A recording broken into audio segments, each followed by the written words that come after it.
محفل میلاد مصطفیٰ ہو، عید میلاد النبی ہو، جشن میلاد مصطفیٰ ہو، تو اس سے فقط مراد یہ ہے کہ حضور علیہ السلام کی ولادت کا تذکرہ کیا جائے، ذکر میلاد رسول کیا جائے۔ میلاد کا معنی ہوتا ہے پیدائش، یعنی حضور علیہ السلام کی پیدائش مبارکہ کے ذکر کو محفل میلاد مصطفیٰ کہتے ہیں، جشن میلاد مصطفیٰ کہتے ہیں، پھر عید میلاد النبی کہتے ہیں۔ اگر کوئی بندہ یہ سمجھے کہ عید میلاد النبی جھنڈے لگانے کا نام، جھنڈیاں لگانے کا نام، چراغاں کرنے کا نام ہے، پھر وہ لوگ کہیں گے کہ یہ دلائل دو ہمیں قرآن و سنت میں یہ کہا۔ بھائی یہ ساری زمانے کی ضرورتیں ہیں، وقت کے ساتھ ساتھ یہ ساری چیزیں شامل ہوتی گئی۔ اس کی جو اصل ہے وہ یہ ہے کہ ایک بندہ بیٹھ کر ذکر رسول کرے، یہ بھی میلاد مصطفیٰ ہے۔ دو بندے بیٹھ کر ذکر حبیب کریں، یہ بھی میلاد مصطفیٰ ہے۔ اچھا 10 بندے بیٹھ کر، 100 بندہ بیٹھ کر، 500 بندہ بیٹھ کر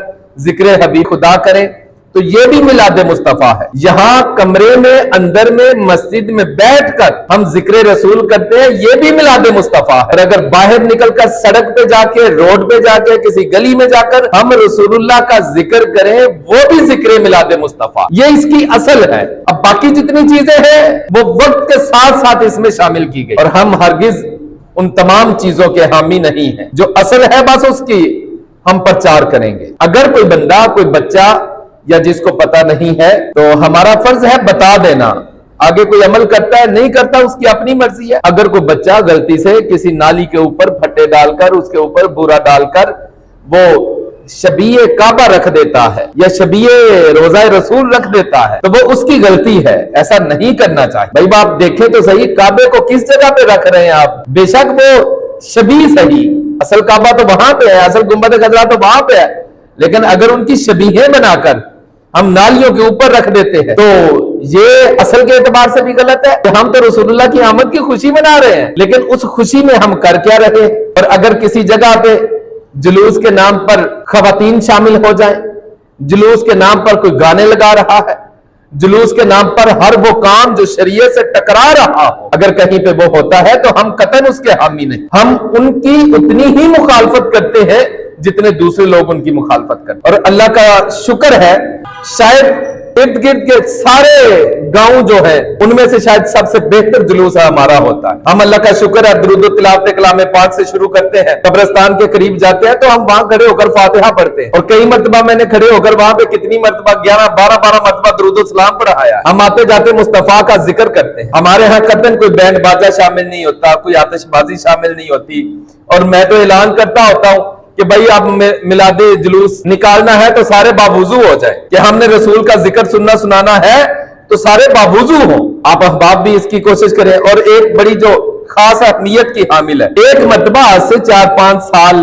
پہلے کی بات ہے، اتفاق سے ہو گیا تھا، نماز ظہر جو تھی وہ مسجد انصاریہ کے پاس اذان ہو رہی، ہم نے سوچا چلے ہم جلوس لے کر چلتے ہیں، جامع مسجد میں جا کر نماز پڑھتے ہیں۔ میں ممبر رسول پر بیٹھا ہوں، ہمارے مخالفین سچی بات ہے آج تک مجھے وہ بات سناتے ہیں، آپ کا جلوس جاری تھا، آپ نے نماز کو چھوڑ دیا تھا۔ اللہ وہ ایک مرتبہ ہوا، چلے غلطی لگ گئی، مجھے، ہمیں سب کو غلطی لگ گئی، لیکن اس کے بعد قطعاً ایسا ہم نے نہیں کیا۔ بھائی میں جانتا ہوں اگر نماز کے لیے طواف کعبہ رک سکتا ہے تو آپ کا اور میرا جلوس کیوں نہیں رک سکتا؟ تو کوشش یہ کرتے ہیں ہم مسجد انصاریہ میں نماز ظہر ادا کر کے پھر آگے جلوس چلایا جائے اگر وقت نہ ہو۔